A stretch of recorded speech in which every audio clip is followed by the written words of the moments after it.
नमस्कार दोस्तों, स्वागत है आपका आपके अपने जन शिक्षा नीति में। दोस्तों, एलआरसी ने एक लिस्ट निकाली है जिसमें कई फर्जी कैंडिडेट्स को बाहर कर दिया गया है। ये फर्जी कैंडिडेट्स लगभग 1.5 साल से जॉब उसमें कर रहे थे और अब निकाला गया है। अब आप समझ सकते हैं, ऐसे करके लगभग अब तक 200 से 250 कैंडिडेट को निकाल दिया गया है। और उसके अलावा आप समझ सकते हैं, अगर ये कैंडिडेट पहले ही डॉक्यूमेंट वेरिफिकेशन में निकल जाते तो कट ऑफ इसका कितना डाउन जाता।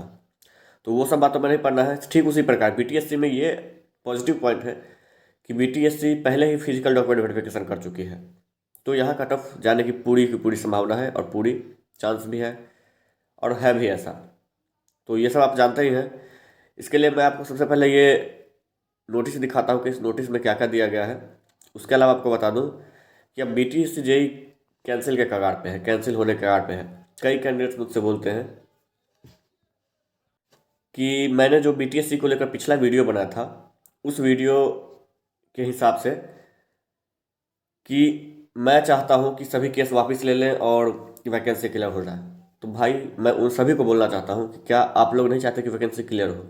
दूसरी बात ये दोस्तों, अगर आपको मेरी खबर गलत लग रही है तो आप ये बताइए कि क्या आप लोग इसका मतलब इंतजार कर रहे हैं कि मेरी खबर कब सही हो और कैंसिल हो जाए उसके बाद ही ये करेंगे? तो तब तक भाई लेट हो जाएगा। उसके बाद न आपके पास टाइम होगा, न मेरे पास टाइम होगा, न किसी के पास।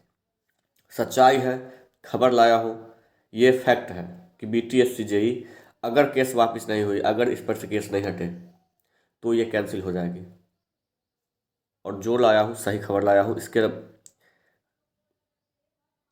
लिए मैं आपको आगे क्या कह रहा हूँ मुझे समझ में नहीं आ रहा कि मैं कैसे आपको समझाऊँ।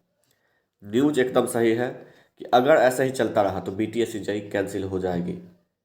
और आयोग का प्लान भी है, मैंने आपको उस वीडियो में भी समझाया था कि आयोग अपने ऊपर नहीं लेके हाईकोर्ट के थ्रू ये कैंसिल करवाएगी। हाईकोर्ट जैसे बिहार अमीर का।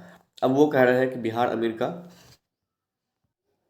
क्राइटेरिया गलत था, इसके कारण उसको कैंसिल कर दिया गया। तो भाई मेरे, यही कारण है कि आयोग जब अपने नोटिफिकेशन को चेंज नहीं करना चाही थी तो उसको कैंसिल करवा दिया। यहाँ भी वही है, यहाँ भी वही है कि 17/2/2020 को वो चेंज करना नहीं चाहती, वो एक्सपीरियंस देना नहीं चाहती, इसीलिए वो कैंसिल होने के कगार पे है। वो अपने नोटिफिकेशन पे ही चलेगी और अमीर भी उसी नोटिफिकेशन पे चला जिसके कारण कि वो कैंसिल हो चुका है। तो आप लोग मेरे बात को सही होने की तरफ नहीं देखें कि मेरी बात का सही होगा उसके बाद आप स्टेप उठाएंगे, तो ये आप लोग बिल्कुल गलत सोच रहे हैं। आप ये समझ सकते हैं कि मैं क्या हूँ नहीं हूँ, उससे कोई मतलब नहीं है।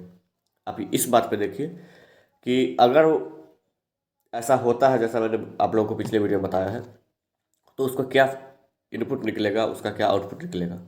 इनपुट यही रहेगा कि वैकेंसी जल्दी क्लियर होगी और आउटपुट होगा कि सभी का सिलेक्शन होगा।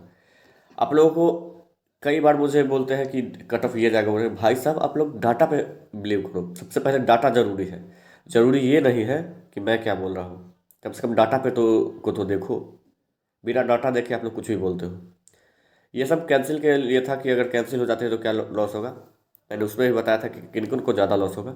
अब आप लोगों से बस यही कहना चाहता हूँ कि एलआरसी का एक बार ये देख ले कि एलआरसी में कितने कैंडिडेट बाहर हुए हैं।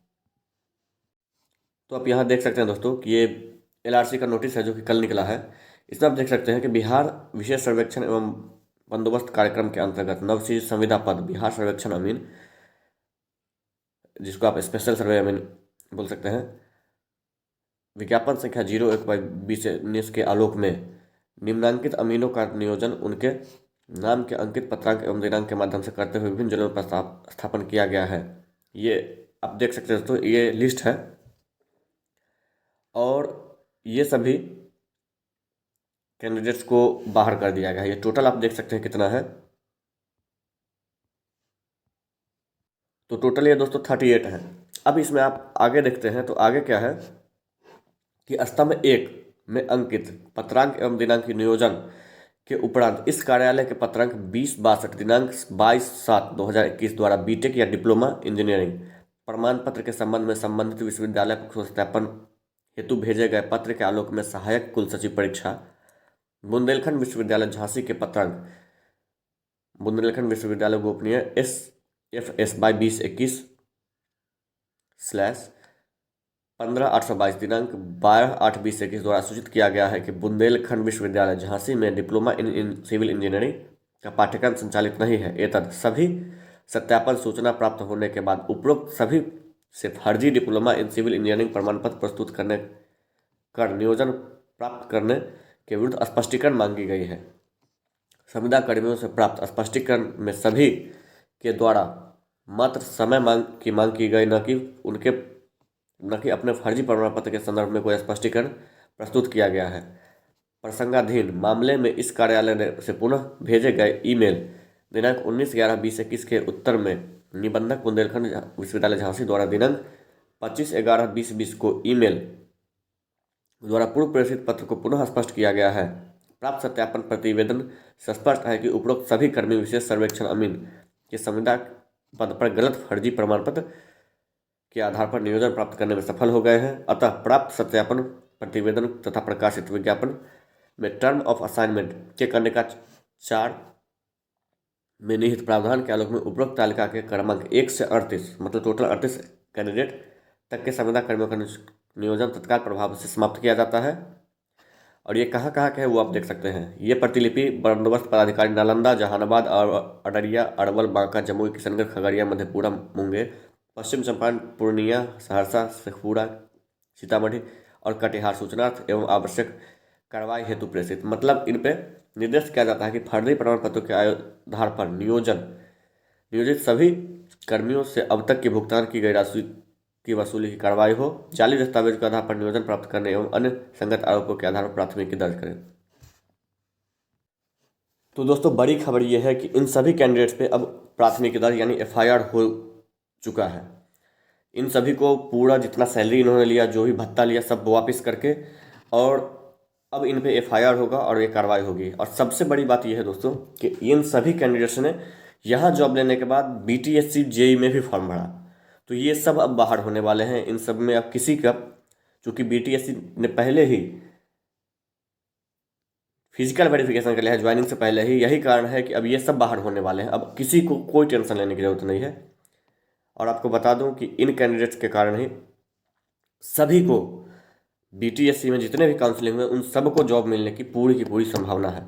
आप लोग से फिर मैं यही कहना चाहूँगा कि केस का जो भी मैटर है उसको सॉल्व कीजिए, ये रिक्वेस्ट है आप लोगों से।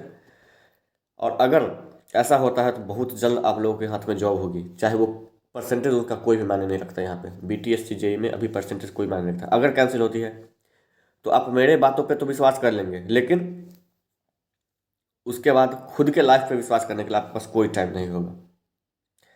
इन्हीं शब्दों के साथ मैं ये वीडियो समाप्त करना चाहता हूँ। लेकिन आपको ये बता दूँ दोस्तों कि आप लोग एक बार खुद से सोचें कि आप मुझे ट्रोल कर सकते हैं, मेरे वीडियोस में कमेंट कर सकते हैं गलत, लेकिन आप जब बात मेरी सही होगी तो आप इसके बारे में बोलने लायक खुद ही नहीं रहेंगे। मेरे वीडियोस पे कमेंट करने से आपको कोई फ़ायदा नहीं मिलेगा उसके बाद कि आप सही हैं, ये है वो है, मैं कुछ नहीं कर पाऊँगा।